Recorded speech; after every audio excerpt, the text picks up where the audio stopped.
Управление полетами в Коми налажено на высочайшем уровне. Такую оценку нашим диспетчерам дали летчики из Чехии. Они прибыли в Сыктывкар накануне на новом самолете Л-410, который приобрела компания Коми Авиатранс.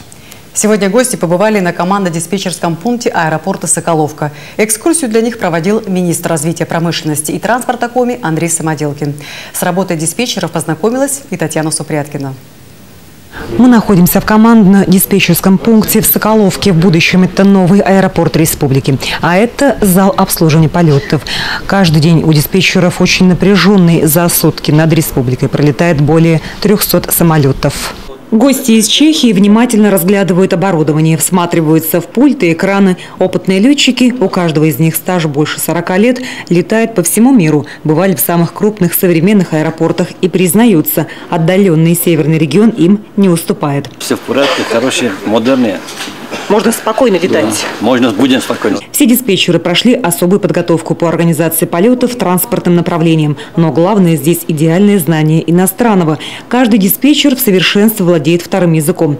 Без таких познаний никак не обойтись. Ежедневно специалистам приходится координировать более 300 международных полетов. То оборудование, которое стоит у нас здесь, оно соответствует тому оборудованию, которое устанавливается в соответствующих центрах в Западной Европе, у них в Чехословакии.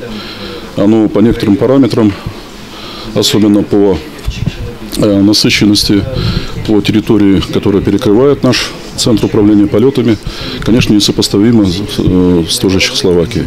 На сегодняшний день центр занимает территорию, осуществляет управление воздушным движением с севера на юг на 1500 километров до территории Баренцева моря, это там, где архипелаг Новая Земля, и с запада на восток на 1000 километров. В центре полетов вопросы были и гостям. Всех интересовал новый чешский самолет Л-410. В Коми уже прилетело 2 таких борта. Лайнеры рассчитаны на 19 пассажирских мест. Они будут летать по всей республике. Но для нашего региона это совершенно новые, еще неизвестные самолеты. И непонятно, как они себя проявят в наших суровых условиях. Чешские летчики успокаивают. Этот самолет мы испытали в Якутии. Было минус 58 градусов. То значит, он прошел все эти испытания без проблем. И в ниже в городе там Самарканд, ниже, как Узбекистан. Да, там было 43 плюс.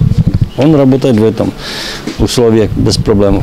Летчики из Чехии на этом с Коми не попрощались. Они вернутся сюда через месяц. Пригонят еще один, 3-й самолет. А уже в начале лета новые машины начнут свои полеты между городами и селами республики.